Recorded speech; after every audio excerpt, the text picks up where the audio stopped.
Fantastic.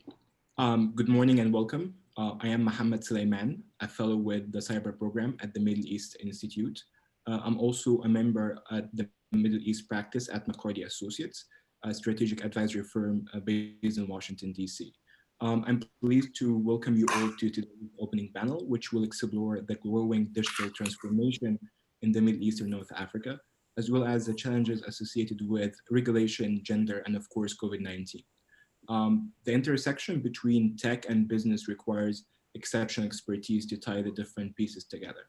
I'm joined today by an excellent band of experts from across the region. First, we'll start with Selim Eddy, who's the Director and Head of Government Affairs and Public Policy for Google, Middle East and North Africa. Ayman Ismail, who is Abdulatif Jamil Chair of Entrepreneurship and Associate Professor at the American University in Cairo, and also he is the founding director of AUC Venture Lab. And then we have Najda Al-Madfa, who is the general manager of Sharjah Entrepreneurship Center, a government entity that aims to inspire the next generation of entrepreneurs and provide them with launchpad for success. She's also the founder of Khairat, a platform that aims at enabling young Emiratis to make informed career choices. We also have Dr. Fatma Sibai, who's an analyst at Darasat, the Bahrain Center for Strategic International and Energy Studies. Her work examines the intersection of technology and public policy, including recent research on combating the spread of COVID-19 through information sharing. She has some technical problems, but we'll get her online quickly as possible. Just some housekeeping, although that this is a virtual meeting, I'll be taking audience questions through Zoom Q&A feature that you can see on your screen, which you can all see. For those calling in by phone or watching our panel on the live stream on YouTube, you can ask a question on Twitter with hashtag MEICyber or email us at events@mei.edu. Feel free to ask any question throughout the panel. I'll be looking at all of them and I'll try to feed them in the discussion as much as possible.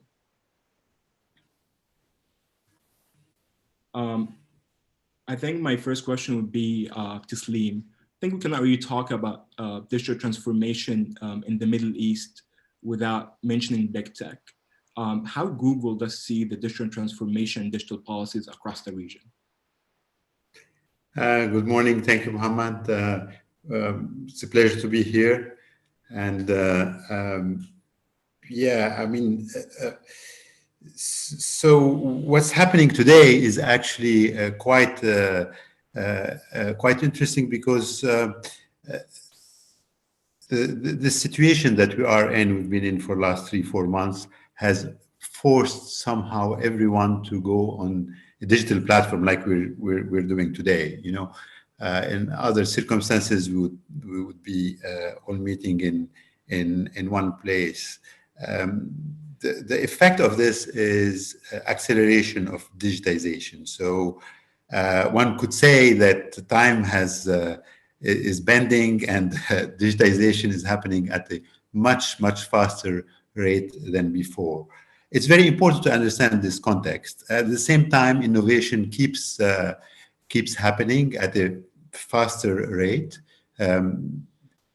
Adoption of digital technology has increased in the MENA region, definitely for the last 4 months. Just to give you an idea, we're in MENA, there's the Arab world, let's say, there's 500 million inhabitants. 60% of them use internet as of December 2019. Now, the rate has accelerated, and I will not be surprised to see a spike if research is conducted for end of June, mid-year. What this means is that digitization has become part of everyday's life. More people are going more on YouTube to watch cooking shows, to have their own stuff, and most importantly, learning. Because schools were closed in the MENA region, so e-learning has peaked. And also, when you want to consult a doctor, you also now have in many places in the Middle East the facility of going online and doing that. What does it mean to your question of digital and policy and all that? It is critical because policies can actually unlock the potential of digitization, and the right policies can create opportunities. I'm so happy to have Dr. Najla and Dr. Ayman, who are both into entrepreneurship, very much so. The entrepreneur is at the heart of all this, and the entrepreneur is the one that leads small and medium-sized enterprises, the existing ones and the startup. I know that we have a tendency in tech to focus on the startup, but I think the real opportunity today is to unlock the potential of those millions of SMEs that exist in the MENA region that are operating, and because of the situation cannot really sell their products unless they go online. They cannot exist anymore without being online. So we used to say this. I mean, I know the panelists. We've all been advocates for massive digitization for many years. So now this is forced upon us in a way. I say this with a little bit of sadness, because a lot of people are suffering. A lot of entrepreneurs and enterprises are suffering. So to answer your question, Mohammed, it is absolutely urgent. Is a call for action to put the right policies in place to enable entrepreneurs, not only to create new businesses, that's a given, of course, but also very important is to bring the existing SMEs into online. And once you bring them along, it's not enough. You need to also teach them how to exist online, how to prosper online, how to survive online, to sell online, etc. So this is a construction site as we speak. The policies, the digital policies. We like construction sites in the Middle East. We understand that very well. So this is where we are, and a lot of work ahead of us. Actually, I will take Salim's advice and I'll ask a question to Najla. You work with entrepreneurs. So my question to you, how is the landscape for SMEs will change in the Gulf?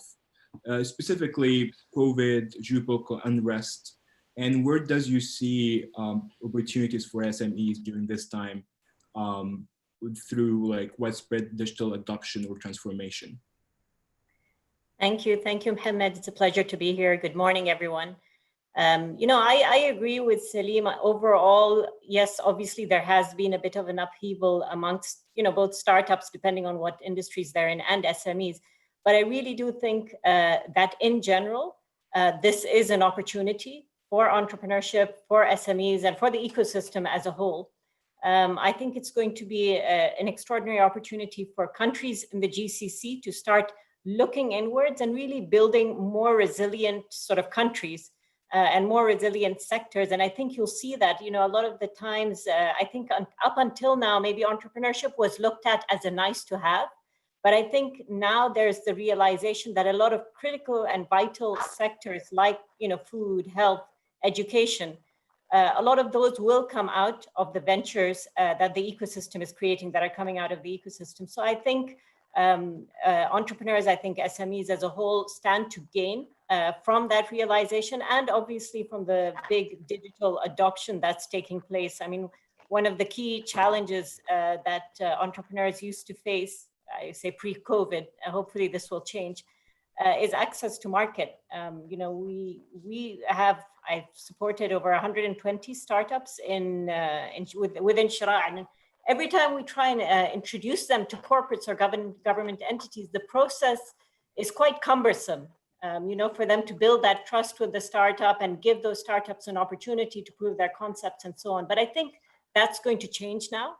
And so I think it's exciting times for entrepreneurs, because they will be able to integrate themselves into the supply chains of big corporates and government entities. And we're already starting to see this. You know, I think a lot of the times we assume that the support that SMEs will get will be either, you know, through cost reductions or through cash transfers and stimulus packages and so on. But I think the biggest form of support that we can give entrepreneurs is to actually integrate them into our supply chain and give them an opportunity to sell their products and services. So I think that's going to be one key thing that changes in the landscape.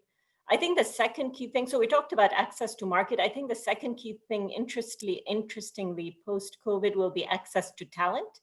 You know, now that we've kind of seen this increased decentralization because of work from home or remote work, I think the realization that we can now, as entrepreneurs, as SMEs, actually build global teams. It really doesn't matter where you live. You can live anywhere and still work for a company. So I think it'll really give SMEs access to a global pool of talent. And on top of it, you know, the other change is obviously, since a lot of this is remote work, and we've seen this, by the way, with a lot of our startups, is they've actually started giving up their offices.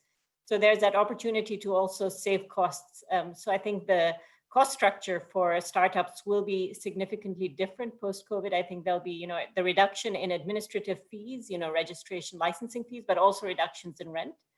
And then finally, and I think Salim alluded to this, is basically, I think the big change that we're going to see is regulation changing and kind of the fast tracking of innovations in various sectors. Obviously, two sectors that come to mind, fintech, and a very relevant sector nowadays is health tech as well. So I think the government is starting to take steps to actually allow, you know, to deregulate in some ways and allow some of these innovations to come to market faster. Obviously, we've all heard of the, you know, the stories like Theranos and so on. So that's not to say regulation is not important. It's absolutely important, but it needs to be done in a way that's fit for purpose and allows for, you know, like I said, the faster adoption or the quicker adoption of some of these technologies. But overall, I'm very bullish about the post-COVID SME landscape. I think there are going to be some really great opportunities that come out of this dislocation. And, you know, I think entrepreneurs are best positioned to actually take advantage of those opportunities.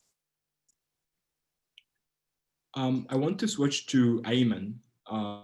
Many Arab Gulf states utilized their years of investment, industrial transformation, and it finally paid off in the UAE, Saudi Arabia, Bahrain, with swift shift to remote working and using tracing apps to limit the pandemic. But the media often does neglect Egypt's story when it comes to digitalization and the rise of startups. And you work extensively through the AUC Venture Lab with a lot of startups. So what do you have to tell us more about Egypt in this case? Thank you so much, Mohammed, and it's a pleasure to be with you all and with a group of wonderful friends from all over the region. Let me just put this in context. When we talk about digitalization in Egypt, Egypt is a country of 100 million people, a large population, and also a very diversified economy. So we have a large sectors in agriculture, which employs around 1/3 of the population of the country, manufacturing, services, especially a big tourism sector, retail services, and a very diverse economy. So when you put digitalization in that sector, the ability of different sectors to jump in that situation varies depending on the nature of their business. So, but let's take a look at 3 points of what we had in Egypt. So first thing, looking at the infrastructure. Over the past, I would say 2 decades, Egypt has invested substantially in the digital infrastructure. Today, we have more SIM cards than we have people in Egypt. We have more than 100 million SIM cards. It's almost universal connectivity. More than 50% of the population is connected in a digital way to the internet. And they're a very avid user of all the different applications that are out there. And we have the infrastructure has proved to be very robust and resilient, with a big part of the economy shifting online. So over the past 3 months, we've seen many people shifting their business, their operations, their communication, their education online. And we've seen actually, as Salim was saying, an increase in adoption, an increase in usage of the different types of technologies. So that's in terms of the infrastructure. And we're expecting this to grow. The government is increasing the investment in the physical infrastructure, but they're also looking at the human side, the talent side, as Najla mentioned, as well as the regulatory, the enabling regulatory environment side. Second point, and that's an example of a major sector, the education sector in Egypt. So for the past 5 years, there was a very large effort in digital transformation of the educational sector. Every student in the public schooling system in Egypt is now operating on a tablet. They're receiving their education and they're doing papers, submitting them, and the whole public educational sector actually managed to move with a flip of a switch online. We have more than 20 million students in Egypt that are now completing their education online. It's enabled by all the technologies that we see. We've had all the glitches you can imagine in the world, but it is up and running. And that was a major accomplishment that people felt it. And a lot of skeptics of the digital transformation are actually now saying, wow, this is impressive. Would love to see more of that in different parts of the economy. A third point, when we look at the startups and how they're facilitating the transition, enabling other sectors in a digital way, we see a huge growth in mobile payments. We have more than 15 million mobile wallets in Egypt, and we have a rapid growth in that space. We see a rapid increase in e-commerce. A lot of people are sitting at home and they're not able to shop, and many of the retailers are moving some of their activities and selling online. Some of them are doing e-commerce platforms, and others are just selling on social media, on Facebook and Instagram and the like. And they're actually reaching a big part of their population. It's literally a forced digital transformation on the spot that people are going through. And it's just impressive how people manage to adapt, and the consumers are adopting that new mindset in an interesting way. We're seeing many other examples of digitizing ordering online. You can order your coffee, you can pick it up in front of the stores. It's just the startups are booming all over the place and acting as enablers for that space. So I'm very happy to see that happening. And as Salima is saying, it's basically moving, accelerating the digital transformations, like we're moving in time, whole decade to the future. And despite the problems of the corona, at least that's one of the positive effects that I can see happening out of it. Fatma, welcome back. I'm glad that you joined us. I'm not sure how much did you miss, but we're glad that you're with us right now. Bahrain is the digital star in the Middle East. Amazon launched data centers in Bahrain. That cemented the reputation of Bahrain as a digital jewel in the Gulf. During the pandemic, Bahrain adopted contactless technology as part of the response to fight the pandemic. A lot of startups were integrated as part of the government response. That's also phenomenal. But how can Bahrain could build upon this technological and digital transformation to diversify the economy? And we know the numbers, we know the Bahraini economy. So what's your take on that? Join, like, can you hear me? Yeah. First of the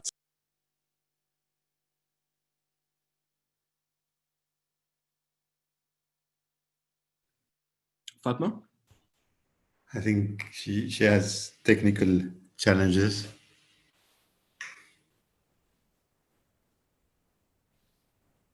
You're on mute, Muhammad.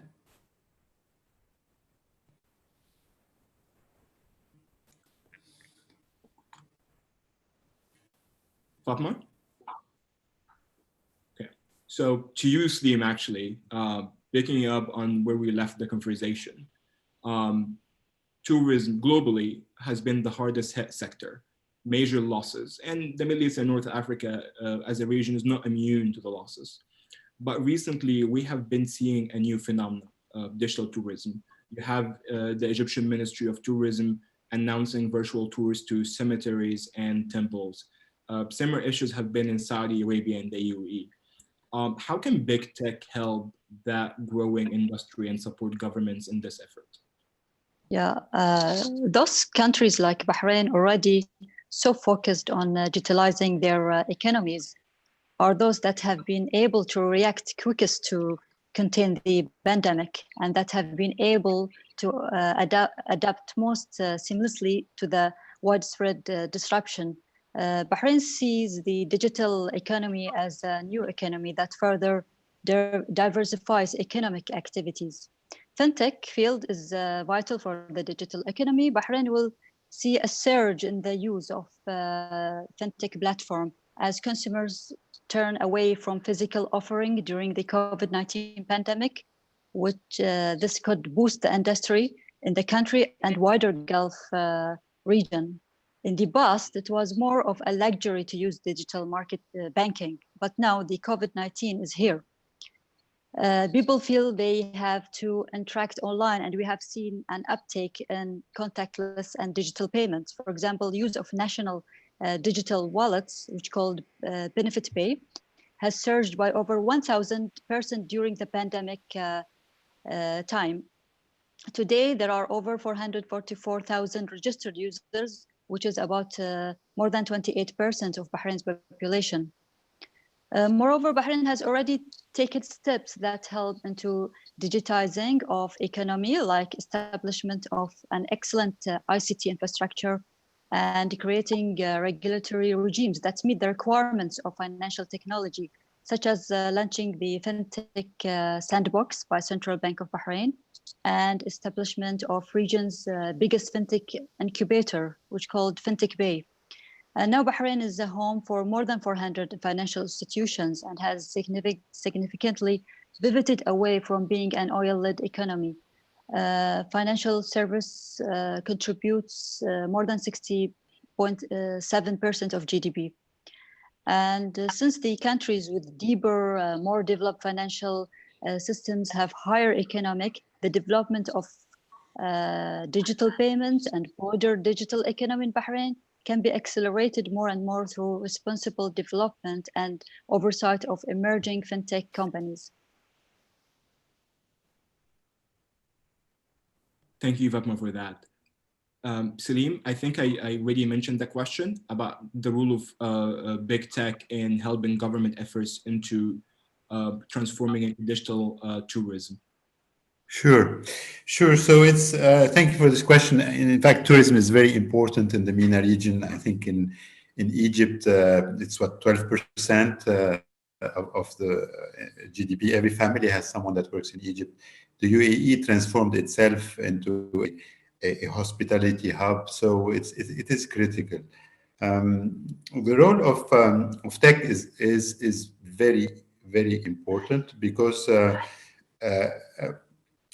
I just you have to understand that tourism. Of course, there are the big airline companies, and maybe they were the first to digitize long time ago, and we know how this works, and the hotel business as well. But really is at the heart of it is the small SMEs. Again, I'm going back to the small and medium-sized enterprises. If you take a country like Egypt, they could be at the heart of the economic recovery. And Najla mentioned access to markets, access to talent, very, very important stuff, but also they need to have access to online facilities. So to start with, right? And that is this is where we play a role. And I just give you an example. There is as an illustration, a program called Google My Business that will allow small and medium-sized enterprises to go online and teach them how to prosper, survive, and grow online. And there are some host of training for entrepreneurs on how to get there. And tourism is very important there. What we have to remember, though, and it's very important, is that we talk about digitization. You should not digitize your problems. We used to say this all the time. So you need to transform the business model. So that business model needs to be transformed. And the good news, and Ayman mentioned to it, that there is a big appetite for it. I'm not surprised because the MENA region the young people less than 25 are more than 50% of the population. So they are digital natives. They just embrace these things, and we have to rely on them to transform the business model of tourism, not to digitize our old problems. So there is a silver lining there. However, and I go back to what we were talking about, you need also to give those tourism SMEs, because I think actually the SME sector will be hit so hard by the COVID crisis. It's well known worldwide. In the MENA region, I'm sorry, but I struggle to find a single policy today that actually helps the SMEs, as if most of the policies are focusing on the large enterprises. So for the small and medium-sized enterprises, they need to survive at COVID so that they can prosper again. And to do so, they will need definitely access to finance. And I know we launched globally a finance to SMBs, a fund to help SMBs. This is very important. Also training, and I mentioned a couple of programs that we do for training SMEs. And finally, productivity tools. So SMEs and tourism in particular must have easy access to tools like we're using today. Shouldn't be challenged technically. They should be able to embark on something. I use a keyword here, the cloud. The cloud is very important in terms of transforming tourism and these industries. So this is the role of tech. It is at the heart of it. However, transformation is as important as digitization. Again, you can't just digitize your problems, otherwise we go back to square zero. Thank you, Salim. To Najla, actually to pick up on what Salim talked about, SMEs. So the UAE announced major stimulus packages to support SMEs to mitigate the fallout from COVID-19. You think it's enough? In your view, if there's anything other than that the government can offer to help SMEs?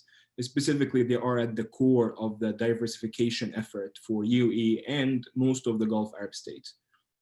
Yeah, thank you. I think the response has been good. I think if we just kind of revisit some of the things that have been done, so there's been a response at a federal level, where there's the central bank stimulus package, which was given to support the banking system while providing relief to SMEs. But then there's a lot that was also done on an emirate level, on a free zone level. So different entities were providing their own forms of support. On an emirate level, for example, there were reductions in utility bills, potentially custom fee reductions. There were rent waivers, free zones, not charging for renewal. And then there's institutions like us, like Shara, where we kind of launched a $1 million solidarity fund to provide relief to our startups as well. So these are grants of up to $50,000. And there are other entities, obviously, around the UAE, Khalifa Fund and Dubai SME, each has had their own response. On an overall level, though, let's look at the central bank response. The size of the package, if you include all the other benefits that we talked about from the emirate level and the free zone benefits, in approximately, it would be around $80 billion, and that's around 20% of the GDP. So it is a good number. It's comparable to the size of the stimulus packages announced around the world in developed countries around the world. I think the challenge for us, though, when we talk about SMEs, is to question how much of that stimulus is trickling down to SMEs, right? I mean, the central bank is providing this funding to banks, but are banks willing to lend that to SMEs? Are they going to provide new loans to SMEs, or are they just going to be kind of extending loans to sort of the bigger corporate customers that they have? So I think that's the big question, is how much of that stimulus package is actually accessible by SMEs. I think the other like I said, benefit to SMEs is the reduction in fees. And I think one thing that you talked about, what could be done or what more could be done, I think a lot of these reductions are seen as temporary reductions in response to the crisis. And I think we should be looking at potentially making these really permanent measures that we can put in place to support the private sector. Because I don't think, and I'm not sure, but I don't think these measures alone would necessarily free up the working capital and the cash flow needs for these startups. So I do think we need to be a little bit more creative in our response to the crisis. I think, to be honest, it's a little bit early to judge. We were in respond mode for the last 2 months, and I didn't think we would jump to recover mode as quickly as we did. So if you had asked me a month ago, I thought that this was going to be going on till September, potentially till the end of the year. But here we are, in June, and businesses are 100% back to normal. So I really do think it's a little bit too early to judge.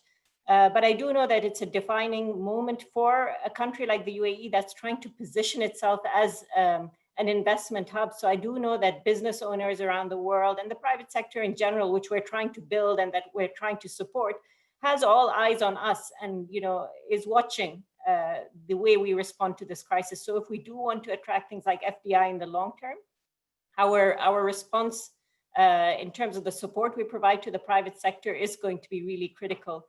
I think I talked about some of the temporary measures being made permanent, making sure that the measures that are kind of taken top down are trickling down to the SMEs and the entrepreneurs that need it. I think we've got a combination of top down measures and bottom up measures happening at the individual level, but we do need to make sure that they're entirely broad based and accessible by everyone in the economy and not just particular, bigger sized companies. I think it's worth, the other thing I would say is it's worth benchmarking our response against other countries and trying to look at some of the creative ways other countries may have responded, whether it's sort of fast tracking regulation, whether it's cash stimulus payouts for residents, cash incentives for adopting renewable energy. I just don't think the old playbook of responding to economic recessions, perhaps as has been done in the past, 2008 and so on, will necessarily fit the bill in this case. So we do need to kind of dig deep and come up with some creative measures to really support the SME environment. Ayman, I would actually use the opportunity that we have. You're with us right now, and you're working with AUC Venture Lab. So you're exposed to a lot of growing fintech, healthcare, digital health startups. Growing numbers, you have a great track record. How COVID-19 will impact that growing industry in Egypt when it comes to finances, regulations, business plans? Are they going to utilize the opportunity? How do you see the landscape in Egypt? Thank you, Mohammed. Over the past decade, we've seen a very rapid growth in the startup ecosystem in Egypt. We've also always had entrepreneurs, but most of the entrepreneurship that we had in Egypt and probably in the region was more traditional. In Egypt, it was focusing on manufacturing. In the Gulf, it was focusing on retail. And you would see that as a part of the kind of the DNA of our economies. But 10 years ago, we started getting the tech startups that are transforming with innovative solutions, especially on the ICT side, transforming different sectors of the economy. So we've built a very strong sector here. Same thing for the UAE, for Jordan, for Lebanon, for Saudi. We're starting to see actually some of the growth in those sectors in the region as a very positive phenomena, transformative phenomena. So now let me talk about 4 specific parts as an outcome of that pandemic. First thing, we're seeing a big acceleration in the digital transformation. And I mentioned part of it before, and Najla, Salim, and Fatma mentioned to that. We're seeing a lot of sectors that are trying to figure out how can I add digital to my play. Supply chain, a very traditional sector all over the region and in Egypt. And is now people are looking at digital solutions. A startup called Maxap, for example, they're working with FMCGs, large FMCGs in Egypt to try and automate parts of the supply chain. Most of the retail distribution system in Egypt is around, or at least 80% of it is around small informal kiosks and retail outlets. And FMCGs have a problem managing their supply chain, managing the working capital, managing the physical distribution of goods and services, the storage in an efficient way. So now when you start getting solutions into that space that are helping the FMCGs, but also helping a lot of the small SME retailers and distributors automate, modernize, get online, manage their inventory in a better way, manage their working capital in a better way. That's a big transformation. Areas about fintech is actually another huge area of transformation. We're seeing the first phase is more about payments. I want to pay in a digital way, and we're seeing rapid growth in that space. But very quickly now we're getting into a second phase where we're starting to get micro and nano finance, alternative credit scoring, working capital for SMEs that is starting to flow, and several platforms that are getting into that space. And then the next phase, we're looking at additional use cases, applications that are coming here, whether things that help with savings and wealth management, brokerage applications, insurance, insurtech, all of that. So these are the kind of the upcoming waves. So we're seeing a lot of transformation about that. And I'm very happy that actually to see the adoption with people challenged under COVID. A second point is challenging the business model. A lot of the startups and the businesses in general, they had to transform their business models and figure out how to survive, whether a small company trying to sell online or whether a tech startup that was selling a certain product and now they find that their market is diminishing, but there's another adjacent market that's growing and they're pivoting and moving very quickly and adjusting. And that's the kind of agility that we love to see in that sector. We're seeing this across the whole region and companies that are transforming their business models very quickly. Now, the third point, which you talked about, is the support ecosystem. We have a very nice and thriving space for support programs, incubators, accelerators. AUC is one example. Shara, which Najla heads, is another wonderful example. And we're seeing a lot of them trying to support the startups at a challenging time to pivot or adjust or adapt. At AUC Venture Lab, we are 8 years old. We've accelerated now almost 200 startups, 199 to be specific. And collectively, 50% of them have raised investments, more than $150 million, mostly in seed and some Series A investments. We have One Star Swivel, which is the biggest logistics provider startup in the region. And we're seeing a lot of action in that space. We work with the entrepreneurs to try and figure out with them how to be resilient in that situation. I think the game used to be a game of speed and efficiency last year. Right now, it's a game of resilience and adaptation. And we have in our mindset in the region, by the nature of all the problems that we have, a culture of resilience. You know what, I will survive. Life is tough, the environment is tough, and I have a lot of adversity around me, but I will survive and I will do well. And that is a strong part of the DNA of our startups. And we see them adapting in very interesting ways, very creative ways, changing their business overnight to something that is useful, making money, and in some cases even thriving and building a new ecosystem. So that's what's happening. Last point, which is actually, you mentioned the investments. I would love to see more investments, venture capital and angel investments jumping into the place. We had the beginnings of a growing venture capital space in Egypt, in the Gulf, in the Arab region in general.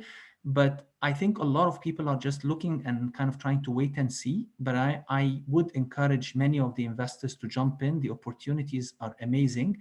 And wealth is made in times like these, not in times of prosperity, but in times of challenge where people build businesses that solve real problems and grow very fast. So I hope to see a lot more investments jumping into that place. Thank you, Mohammed. Fatma, I think we discussed this before, and I have seen a lot of your talks. Despite the fact there has been government efforts to address the gender gap, but tech actually has higher tendency for gender imbalance. How can we help address this problem, whether from a private sector perspective, think tank perspective, or government perspective? Fatma, we cannot hear you. No, it's okay. It's important to close the digital gender gaps and encourage women with STEAM skills to participate in the formal economy in the MENA region. Public sector interventions, including promoting digital literacy skills and confidence for girls and women, are vital to bridging the digital gender gap, which is 17% for Arab countries, according to the International Telecommunication Union at 2017. And in order to encourage women, particularly STEAM graduates, to participate in the workforce, MENA countries can systematically start to deploy strategies that promote flexible work patterns, lifting restrictive laws, and promoting more gender balanced workplaces. Hard and technological new economy in the region will require a stronger set of skills, which is science, technology, engineering, and mathematics, than now exists. This shortfall can be filled by attracting more women into the technology industry, where they account for just 24% of the global ICT workforce, according to the World Economic Forum report. It has been estimated that increasing women's participation in the workforce could add 2.7 trillion to MENA's regional GDP by 2025. So MENA could likely gain significantly by closing the gender gap in the technology industry and those affected by the technology that is vital virtually for every industry. In Arab countries, female college students on average outnumber male students, and the Arab countries have the highest proportion of female STEAM graduates in the world. UNESCO estimates that some 34 to 57% of STEAM graduates in Arab countries are women, significantly higher than in US and Europe. Yet, the region also has the lowest rates of female labor participation, which means this trove of women's STEAM skills is untapped and underutilized. Many females stay at home or work in another non-technology sectors. This is how we can help promoting women in the IT field. Thank you, Fatma. That was a very wonderful panel. I really enjoyed it. Unfortunately, we are 9:50 and we have a panel next. So thank you to our speakers for an excellent panel and for our international audience to joining us today. We'll end on time, just to allow everyone to join the conference next panel that will discuss the social contract in the digital age that begins at 11 a.m. You can find the link in the Q&A part of your screen, and please enjoy the rest of your day. Thank you. Thank you. Thank you. Thank you very much.